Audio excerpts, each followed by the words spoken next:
एक दिन गौतम बुद्ध से उनके शिष्य ने कहा कि मेरा आपसे एक निवेदन है। गौतम बुद्ध ने कहा कि बताओ तुम्हारा निवेदन क्या है। शिष्य ने कहा, मेरे वस्त्र पुराने हो गए हैं, अब वो पहनने लायक भी नहीं रहे।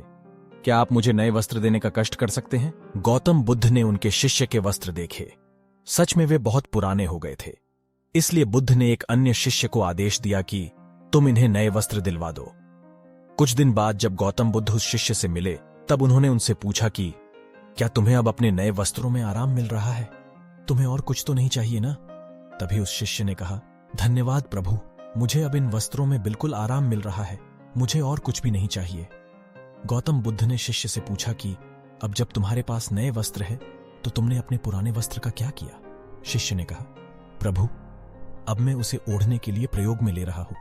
बुद्ध ने कहा, तो तुमने अपने पुराने ओढ़ने के लिए जो ओढ़नी रखी थी उसका क्या किया? शिष्य ने कहा, जी मैंने उसे खिड़की पर पर्दे की जगह लगा दिया है। गौतम बुद्ध ने फिर से प्रश्न पूछा, तो फिर तुमने पुराने पर्दे का क्या किया?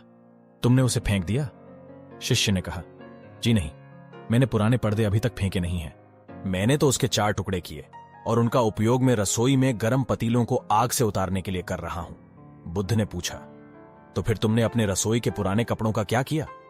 शिष्य ने कहा, अब मैं उन्हें पोछा लगाने के लिए उपयोग में लेने वाला हूं। गौतम बुद्ध ने कहा, तो फिर तुम्हारे पुराने पोछे का क्या हुआ? तब शिष्य ने कहा कि प्रभु, मेरा पुराना पोछा अब उतना खराब हो गया था कि उसका कुछ नहीं हो सकता था।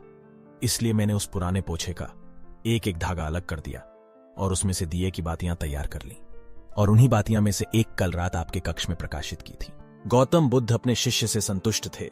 वो ये जानकर बहुत खुश थे कि उनका शिष्य चीजों को बर्बाद नहीं करता है और उसमें यह भी समझ है कि चीजों का किस तरह से प्रयोग किया जा सकता है।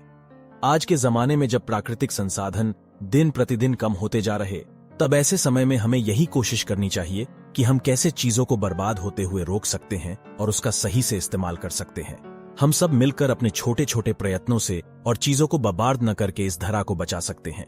दोस्तों, आपको कहानी कैसी लगी हमें कमेंट सेक्शन में जरूर बताएं और कहानी सुनने के लिए हमें सब्सक्राइब कर लें।